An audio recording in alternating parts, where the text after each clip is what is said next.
George കുട്ടി, അറിഞ്ഞോ അറിയാതെ നിങ്ങളെ ഞങ്ങൾ ഒരുപാട് ഉപദ്രവിച്ചു. അതിൻ്റെയൊക്കെ പശ്ചാത്താപമുണ്ട്. നാളെ ഞങ്ങൾ അമേരിക്കയ്ക്ക് പോകും. അതിനു മുമ്പ് എനിക്ക് താങ്കളോട്ട് കുറച്ച് നേരം കൂടണം. അതിനെന്താ സാർ, ഞാൻ സാറിൻ്റെ വീട്ടിൽ നിന്ന് വൈകിട്ട് വരും. എനിക്കൊരു ദേഷ്യവും ഇല്ല നിങ്ങളുടെ കുടുംബത്തിനോട്. ജോർജ് കുട്ടി ഇത് കഴിക്കും. ഇങ്ങനൊരു സെറ്റപ്പ് ഉണ്ടായിട്ട് വിളിച്ചില്ലല്ലോ സാറേ. മാട്ട സാധനം ലുക്കൊണ്ടെന്നേ ഉള്ളൂ, മാട്ടയാ. മകന്റെ കർമ്മങ്ങൾ ചെയ്യാൻ ആഗ്രഹമുള്ള ഒരു അച്ഛന്റെ യാചനയായിട്ട് കരുതിയിട്ട് അവന്റെ ശരീരം നിങ്ങൾ എവിടെ കൊണ്ട് കളഞ്ഞെന്നൊന്ന് പറയാം. നിങ്ങൾ വലിയ മനുഷ്യനാണ് സാർ. നിങ്ങളുടെ അത്ര ഹൃദയവിശാലതയൊന്നും എനിക്കില്ല. ഇത് തന്നെയല്ലൂടെ നിങ്ങൾ വസ്പാട്ടും പറഞ്ഞേ. എനിക്ക് എന്നെ കുടിപ്പിച്ച് കിടത്തി എന്നെ കൊണ്ടെല്ലാം പറയിക്കാനായിരിക്കും അല്ലേ സാറ്? ഞാൻ പറയില്ല. അവസാനം പക്ഷെ നിങ്ങൾക്ക് ഇത് കാരണം ഉപദ്രവമാകും. എന്നാ ജോർജ് കുട്ടി, എന്നാ കുടിച്ചാന്നേ.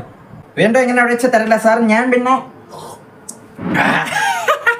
ഞാനിനി കാണിക്കുന്നത് നീ ഇവിടുന്ന് കണ്ടിട്ട് പോയാൽ മതി. നിങ്ങൾ എന്ത് പറയുന്നു സാർ? അതോ ആ കാണുന്നതിലെ കൂടെ ഒഴുകുന്ന പുഴയില്ലേ സാറേ, ആ പുഴ എൻ്റെ അമ്മയാ സാറേ. ഇതൊക്കെ ഐസ്ക്രീം, ഇതൊക്കെ ഇടലാണ് കൊള്ളിലേക്ക് വരും. മോനെ വളർത്തുമ്പോ മര്യാദയ്ക്ക് വളർത്തണം, അല്ലെങ്കിൽ ഇതുപോലെ കത്ത് വളർന്ന് കിടക്കും എവിടെയെങ്കിലും. അവന് കൊണ്ട് ആ തെക്കേ പറമ്പിൽ കുഴിച്ചിട്ട് ഞാൻ അവിടെ നിന്ന് എടുത്ത് മാറ്റി നിങ്ങൾ പുതുതായിട്ട് പണിയുന്ന പോലീസ് സ്റ്റേഷന്റെ കീഴിൽ കൊണ്ടിട്ട് ആ പോലീസ് സ്റ്റേഷന്റെ കീഴിൽ പോയി ഇത് കുഴിച്ചു നോക്ക്. ഇപ്പൊ കിട്ടും വല്ലവന്റെ അസ്ഥി കൂടം. അതിപ്പോ ഏത് ബാഗിൽ ഞാൻ ഒളിപ്പിച്ചെന്റെ കടയിൽ വെച്ചിട്ടുണ്ടെന്ന് എന്റെ പാട്ടി പറയുന്നതിനോട്.